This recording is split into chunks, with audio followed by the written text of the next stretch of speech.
Chers amis, bonjour. Ce petit enregistrement a pour objet de répondre à des interrogations qui sont remontées de diverses manières sur la question de la compatibilité entre le nazisme et le légitimisme.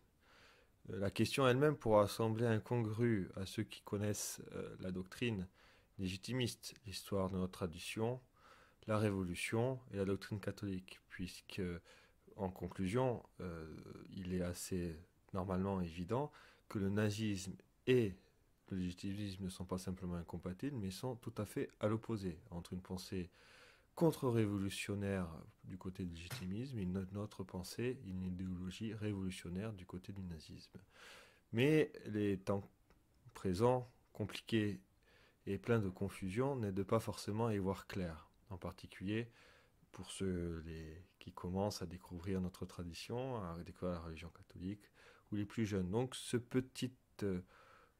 topo a pour objet d'essayer d'apporter quelques éléments de référence, de réponse, et de creuser, afin de donner quelques éléments pour mieux saisir ce qu'il en est. Je commencerai d'abord en propos liminaire, avant de rentrer dans le vif du sujet, de bien préciser que je ne jette pas la pierre à ceux qui pourraient, disons, se faire avoir sans s'en rendre compte par les sirènes du nazisme. En fait, derrière d'ailleurs, c'est pas simplement le nazisme qui est concerné, mais cette tendance que l'on peut comprendre psychologiquement et qui se comprend aussi dans des temps difficiles que nous vivons de confusion, à vouloir prendre le contre-pied de un pouvoir mauvais, un pouvoir illégitime, une sorte de tyrannie qui est plus ou moins affichée, concrète, qui ne s'occupe plus de ses devoirs et qui en même temps, de l'autre côté, ne cesse de nous harceler. Et donc, il y a cette sorte de tendance psychologique qui se comprend, même si elle peut malheureusement être fausse et inexacte, voire erronée, de prendre le contre-pied de ce que dit le pouvoir en place, qui est loin d'être bon. Et par exemple, on sait très bien que le pouvoir en place va avoir ces sortes de boucs émissaires sur lesquels elle va taper de façon constante, j'allais dire en créant pratiquement une mythologie, comme on dirait aujourd'hui, en créant un narratif. Et le nazisme en fait partie. Ouais, d'autres choses pourraient être ce qui est la période du Corona, la guerre en Ukraine, Trump, Poutine, ou tout ce que vous voulez. Et donc, la tendance, euh, disons, psychologique de réaction par rapport à ça, où on se rend bien compte que quelque chose ne va pas dans le pouvoir où l'on est, mais où on n'a pas encore forcément les éléments de doctrine, que ça soit politique ou religieuse, pour juger, de prendre le contre-pied parfait. Donc si, par exemple, la République dit à bas le nazisme, on aura peut-être tendance à vouloir dire vive le nazisme, etc. etc., etc. Si le gouvernement dit à bas Poutine, dire vive Poutine. Alors, déjà, cette tendance psychologique, bien qu'on puisse la comprendre, n'est malheureusement pas exacte d'un point de vue de la raison. On sait très bien que, en faisant une analogie par rapport à ce que dit saint Thomas d'Aquin sur la vertu, hein, la vertu qui n'est pas euh, l'inverse du vice, mais qui est plutôt le sommet entre deux vices qui se font l'un par excès, l'autre par défaut, c'est-à-dire par manque. Donc par exemple, l'excès de courage, c'est la témérité, et l'absence de courage, c'est la pusillanimité. Eh bien, on peut dire que sur les idées politiques, on peut avoir la même chose. Donc la doctrine juste en politique n'est pas l'inverse de ce que dit la République. C'est parce que en fait, c'est l'inverse d'une erreur et souvent une autre erreur, hein, donc qui va dans un autre extrême, mais qui est tout à fait aussi erroné. Mais plutôt le sommet, le juste milieu, ou plutôt le sommet, entre des défauts, un ordre bien fait, bien tempéré, bien mesuré, et cette tranquillité de l'ordre que saint Thomas d'Aquin, et on reprend saint Augustin, si je m'abuse, appelle la paix. Donc, cette tendance psychologique, vouloir prendre le contre-pied, est fausse en soi, et la doctrine contre-révolutionnaire le dit parfaitement, et je le dis souvent, c'est une phrase, un aphorisme de Joseph de Maistre, qui en substance dit que la contre-révolution n'est pas une révolution contraire, mais le contraire de la révolution. Et quand il dit ça, c'est exactement ce que je viens de dire. C'est-à-dire que c'est pas parce que la République va, par exemple, abattre le nazisme que le nazisme est bien. Inversement, c'est pas parce que le socialisme va dire que le capitalisme ou le libéralisme c'est mal que le libéralisme ou le capitalisme c'est bien. On sait très bien d'un point de vue de doctrine, d'une part catholique et puis d'autre part légitimiste, qui ne fait que développer la doctrine catholique par rapport à notre histoire traditionnelle et notre façon traditionnelle d'avoir une royauté et de faire la politique, et d'autre part de développer cette doctrine dans ses conséquences politiques et dans l'action, et dans l'art de la prudence, au sens de la vertu politique. Comme je disais, donc la doctrine catholique et légitimiste affirme bien, et le prouve philosophiquement, l'été, et puis aussi en se fondant sur la révélation, que ces doctrines sont toutes erronées et mauvaises. Après, on peut avoir des degrés d'erreur et des erreurs qui sont plus profondes que d'autres, mais ça ne change pas que erreur est une erreur philosophique, théologique, politique, doctrinalement parlant. Voilà pour les propos liminaires. Donc, j'appelle à tous ceux qui pourraient avoir cette tentation de regarder les choses de façon un peu noir-blanc ou de vouloir réagir par rapport à des choses qui sont dites en tombant dans l'autre extrême. Par exemple, on n'aime pas du tout un tel politique et pour des bonnes raisons, puisque cette personne, par exemple, fait beaucoup de mal pour le bien commun, de vouloir croire que tout le contraire de ce qu'a dit est vrai. Non, ça ne marche pas comme ça, malheureusement, ou heureusement plutôt, parce qu'on a des critères de raison, on a de l'expérience historique, donc on peut connaître les choses, on a une révélation faite par Dieu en plus, qui permet donc de juger en dehors des passions, en dehors de la pure réaction, etc. La réaction doit être un outil pour nous amener sur la doctrine saine en politique. Donc je reviens et je rentre plutôt dans le sujet principal qui est savoir est-ce que le nazisme pourrait être compatible avec le légitimisme. Évidemment non.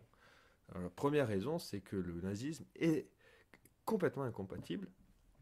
avec le catholicisme, d'abord. Et le légitimisme est une application quelque part enracinée dans notre histoire française ancienne et dans notre expérience historique propre de les doctrines catholiques. C'est le roi de France, roi très chrétien, est un des représentants les plus émérites, est un représentant les plus émérites de la chrétienté et de la royauté chrétienne. Donc, pourquoi le nazisme est incompatible avec le catholicisme? Je ne vais pas rentrer trop dans les détails là sur ça, puisque je vais le développer ensuite, mais simplement je citerai l'encyclique faite par le pape Pie XI en 1937 sur le nazisme et dénonçant le nazisme comme idéologie incompatible avec l'Église catholique, Mit brennender Sorge, ou Sorge, pardon, je ne parle pas allemand, c'est écrit en allemand, en français c'est avec une brillante inquiétude, où le pape dénonce les erreurs qu'entache l'idéologie nationale-socialiste. Et comme il a dénoncé dans d'autres encycliques le communisme, comme il a, ou les papes précédents, ou les autres papes, ont dénoncé le libéralisme, la démocratie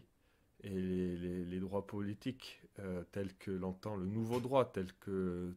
ces mots sont compris après la Révolution. Voilà. Donc, tout est précisé là-dedans, donc ceux que ça intéresse, je les invite à le lire. Et soit dit en passant, en fait, derrière le nazisme, et puis on va rentrer là-dedans, le fascisme aussi est incompatible avec le catholicisme, est une erreur aussi. Si on prend le fascisme dans le sens, disons, stricto sensu, non pas des faisceaux en Italie, mais d'un étatisme, d'une forme d'étatisme qui en fait prend l'État ou rend l'État absolu et le met avant tout le reste, avant l'Église évidemment, mais aussi contre et avant les autres éléments, les autres composants de la société politique. Et en ce sens-là, donc c'est une erreur, puisque, en gros, le fascisme, pour le dire simplement, fait de l'État son Dieu. Voilà. Et en ce sens-là, c'est erroné, c'est un désordre, et qui amène à un étatisme dont, en fait, nous subissons toujours des conséquences, qui n'est pas propre que au fascisme, mais dont le fascisme l'a poussé très loin, avec une sorte avec des couleurs qui peuvent sembler parfois ici ou là un peu plus traditionnelles parce qu'on parle de tradition, mais est-ce que ces traductions sont véritables? Est-ce que c'est pas recréé? Souvent d'ailleurs c'est lié à des résurrections, des résurgences, des recompositions ad hoc de paganisme anciens, complètement réinventés, qui n'ont plus aucun sens d'ailleurs, toujours contre l'Église catholique, qui est toujours persécutée, plus ou moins, mais toujours persécutée quand même, et a été très persécuté en Allemagne nazie, a été persécuté aussi en Italie, même si en Italie, du fait de l'histoire italienne, etc., ils n'ont pas pu aller aussi loin, ils ont dû faire des compromis, etc., etc. Donc après, on pourra des complexités historiques qui sont un peu plus ou moins importantes, mais dans tous les cas, c'est clair que ces doctrines, ces idéologies euh, vont contre la doctrine catholique, et en théorie et en pratique. Ensuite, je vais rentrer un peu plus donc en quelques précisions, hein, sans m'éterniser trop longtemps, mais pour vous donner des pistes et des arguments pour vous convaincre que le national-socialisme est complètement révolutionnaire, donc par définition incompatible avec le légitimisme, qui est la doctrine qui se veut et qui est purement contre-révolutionnaire depuis que la révolution a lieu, et qui n'admet rien de révolutionnaire ni dans sa doctrine ni dans sa pratique. Bah, nazi, voilà, je l'ai dit, national-socialisme. Donc c'est un nationalisme et un socialisme. Alors le socialisme, ça semble assez évident que c'est révolutionnaire, que c'est issu d'un égalitarisme forcené, qui reste un libéralisme en fait philosophique, même s'il ne veut pas être économique, euh, qui en fait derrière qui matérialise l'homme. Hein. Bon, hein, le socialisme et le communisme, c'est le même combat. Hein. Disons que philosophiquement parlant, c'est juste une question de nuance ou de degré qui différencie les deux, mais c'est fondamentalement la même chose. En prenant comme Dieu la société, on va en fait se faire sacrifier ce Dieu et détruire la société de plus en plus en se fondant sur des principes faux. Voilà, qui part faux philosophiquement parce qu'on part d'un matérialisme et donc on nie la partie spirituelle de l'homme, faux politiquement parce qu'on va partir sur un égalitarisme qui nie donc par définition l'autorité et qui nie toute la hiérarchie humaine et toute donc la nécessité de la complémentarité dans la société et du fait que les uns et les autres n'ont pas le même rôle. Et, et voilà. Donc déjà le socialisme. Et donc le nazisme est un socialisme dans ce sens-là, donc ça ne fonctionne pas du tout. Ensuite, c'est aussi un nationalisme. Et là, ça peut porter encore un peu plus à confusion, parce que pour peut-être beaucoup de personnes, et puis la façon dont on a utilisé le mot au XXe siècle, enfin à la fin du XIXe siècle et au XXe siècle, le nationalisme est plutôt connoté positivement dans les milieux conservateurs, mais le nationalisme est avant tout une création révolutionnaire. Le nationalisme, le parti national sous la Révolution sont les révolutionnaires qui créent une nation ad hoc qui n'a rien à voir avec la patrie française, la vraie patrie française, ce que c'était que la réalité du royaume de France, et qui vont donc vouloir créer, la volonté de créer une nouvelle nation, qui sera la nation révolutionnaire, la patrie révolutionnaire, avec une constitution ad hoc qui vient nier complètement la constitution coutumière du royaume de France, et les lois fondamentales et bien d'autres choses, qui est ancrée dans la réalité, dans une pratique millénaire. Euh, donc ce premier nationalisme est un nationalisme virulemment révolutionnaire, qui, comme dirait Maurras, est dans les nuées, c'est-à-dire qu'elle invente un idéal, une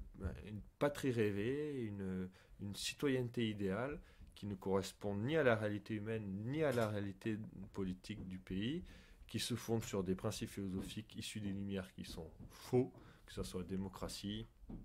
libéralisme, essentiellement libéralisme, mais égalitarisme, et une sorte, le troisième mot, donc liberté, égalité, fraternité, une fraternité qui va devenir solidarité, qui vient en fait contredire la charité, et qui est la fraternité entre, j'allais dire, les initiés, enfin ceux qui veulent bien être révolutionnaires, mais ceux qui ne sont pas révolutionnaires, évidemment, ils ne font pas partie de cette fraternité philanthropique universelle, et qui n'est universelle qu'avec les amis initiés, si vous voyez ce que je veux dire. C'est un peu exagéré, mais pas tant que ça. Et ce nationalisme est aussi tout à fait révolutionnaire.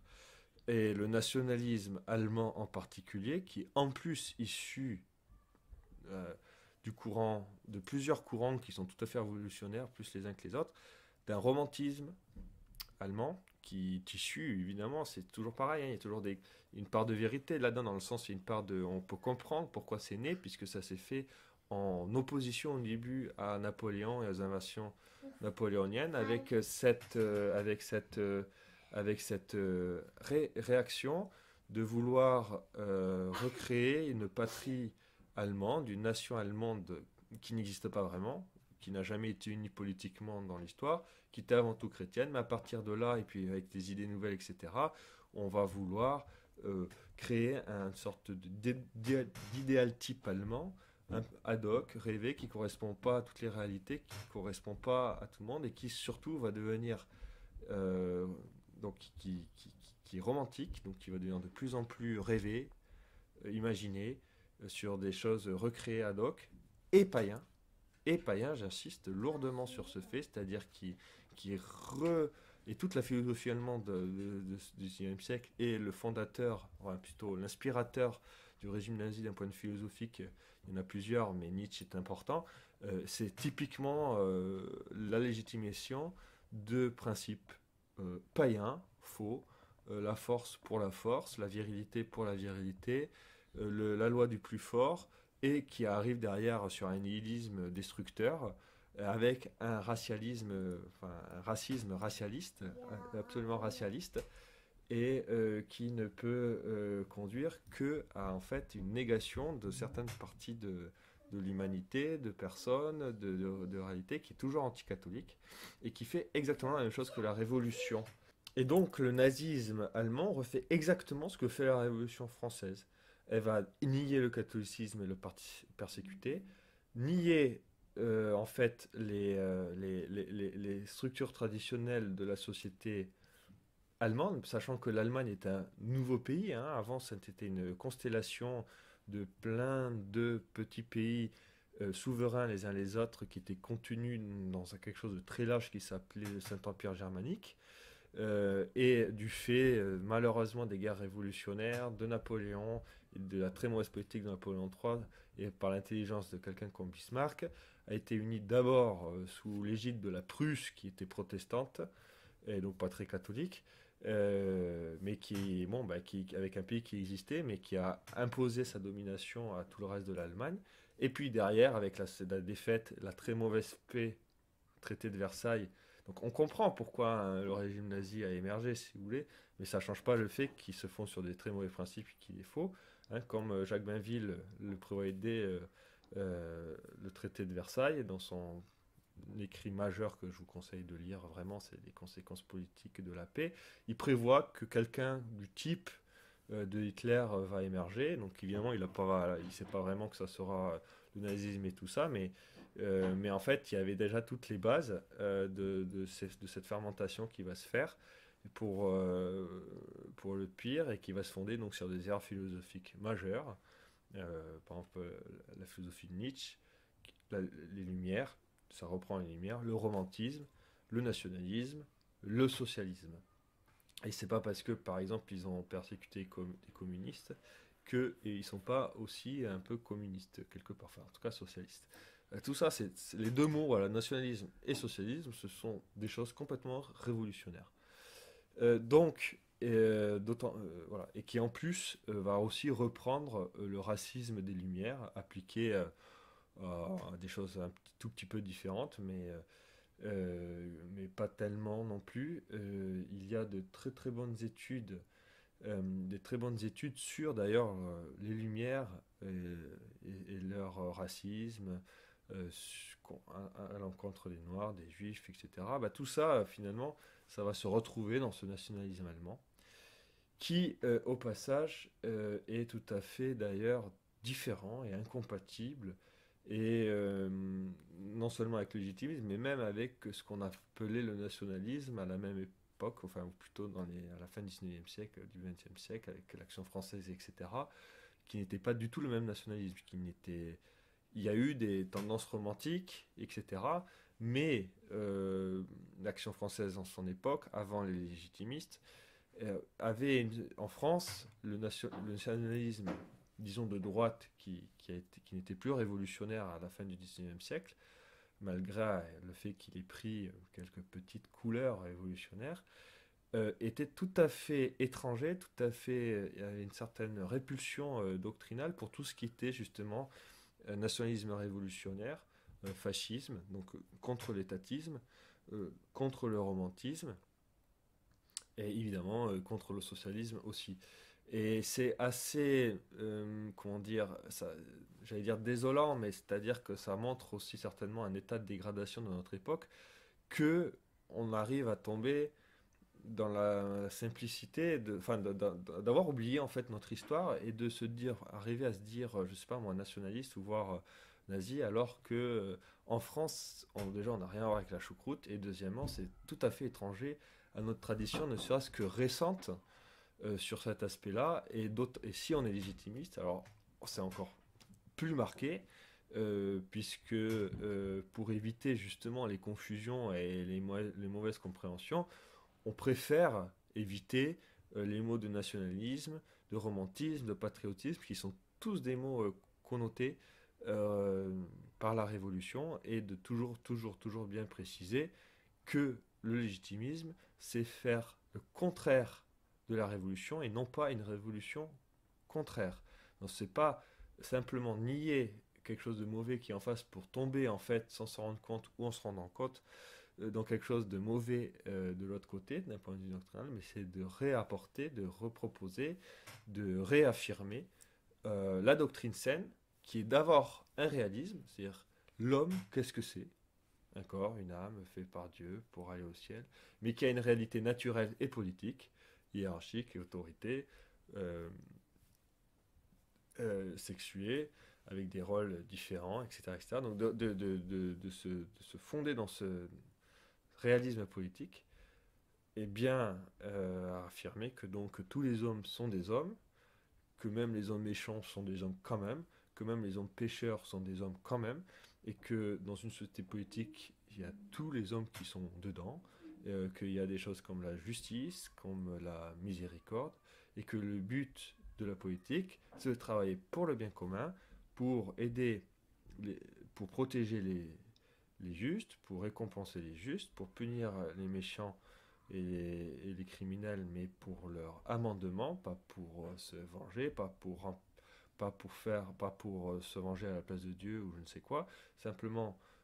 comme un père envers ses enfants ou comme des amis entre eux, voilà, il faut savoir sévir, mais pour l'amendement, et toujours dans la justice, et ne jamais tomber dans ces caricatures, en fait, parce que ces idéologies, que ce soit le nazisme ou autre chose, sont des sortes de caricatures qui viennent absolutiser, qui rendent absolu une toute petite part de la réalité, et qui ont fait un monstre, une sorte de monstre à la fin, qui a beaucoup d'effets néfastes, parce que ne correspondant pas à notre nature humaine, ne correspondant pas à la réalité politique, ne correspondant pas au dessein de Dieu sur nous, il va être forcé, enfin quand je dis il, c'est cette idéologie ou ces idéologies, ils vont devoir forcer l'homme à rentrer dans ces cases qui ne lui correspondent pas, et ça crée énormément de dégâts, ça fait du mal, ça tue les gens, ça fait de la tyrannie. Et c'est de là que viennent nos mots actuels nos mots institutionnels, si on reprenait le mot systémique. Si on a des problèmes institutionnels aujourd'hui, c'est pas simplement parce qu'il y a des gens méchants qui font des choses mauvaises, mais c'est parce qu'on a des institutions qui se fondent sur des erreurs philosophiques, théologiques, qui rendent en fait, qui encouragent l'erreur et qui confortent les gens dans les erreurs et qui donc vont vouloir forcer ceux qui ont encore un peu de bon sens, un peu de bon commun, à rentrer dans ces idéologies qui sont fausses, ce qui crée plein de dégâts. Donc c'est pour ça que c'est le schéma, comment on disait, un pape, enfin Jean-Paul II, quoi, disait, c'est les schémas, comment disait-il déjà, pardon, enfin, vous retrouverez, mais c'est que les institutions les systèmes de péché, enfin, c'est-à-dire que les institutions nous encouragent à pécher en disant que le péché est bien, etc., en mettant des logiques démocratiques, égalitaires, qui font que, démocratiques, qui font qu'on ne peut même pas commencer vraiment à travailler de façon positive. Et donc le légitimisme vient construire tout ça frontalement et juste, simplement, tranquillement, rapporter, enfin, rappeler, réaffirmer, dire encore et encore la doctrine politique telle qu'elle a toujours été conçue en Occident chrétien, dans la chrétienté, qui se fonde sur la loi naturelle, donc qui était acceptable et compréhensible par n'importe qui, même s'il n'a pas la foi, mais qui n'aurait jamais existé de façon aussi aboutie et parfaite sans la sublimation de la foi catholique. Et donc on fait ça. Et donc le légitimisme fait ça, et le fait de façon non pas simplement intellectuelle, mais de façon incarnée, donc en étant fidèle au roi que les lois fondamentales nous ont donné, et que donc Dieu nous a donné, un roi très chrétien. Et en conclusion, donc je pense que c'est assez clair, et vous pourrez creuser. On essaiera de mettre des références aussi, c'est pour ceux qui veulent creuser, mais c'est que le nazisme est complètement incompatible avec le légitimisme, mais non seulement incompatible, mais opposé, et que le nazisme est une idéologie révolutionnaire comme tant d'autres, comme il y en a eu beaucoup depuis la Révolution française, et comme il y en a encore beaucoup aujourd'hui. Donc j'en appelle à toutes les consciences, à toutes les bonnes volontés de ne pas faire l'erreur de tomber euh, dans une autre révolution en réagissant de façon légitime et saine à une révolution que nous avons devant nous. Ne nous trompons pas, hein, ne nous trompons pas, j'allais dire, d'ennemis et surtout d'amis. Euh, Face à une révolution, ne faisons pas une autre révolution. D'où l'importance d'étudier, d'où l'importance de rejoindre des groupes contre-révolutionnaires, nos groupes légitimistes, de se convertir, de se former et de ne pas se faire avoir par les sirènes de la révolution, quelle qu'elle soit. Et même si certains qui se disent contre le système, par exemple, sont peut-être même parfois persécutés par le système, mais en fait sont très révolutionnaires. Ne tombons pas dans ces tentations-là, discernons, sachons voir ce qu'il en est, et ne tombons pas dans une révolution contraire, mais faisons le contraire de la révolution. Voilà, merci à vous tous.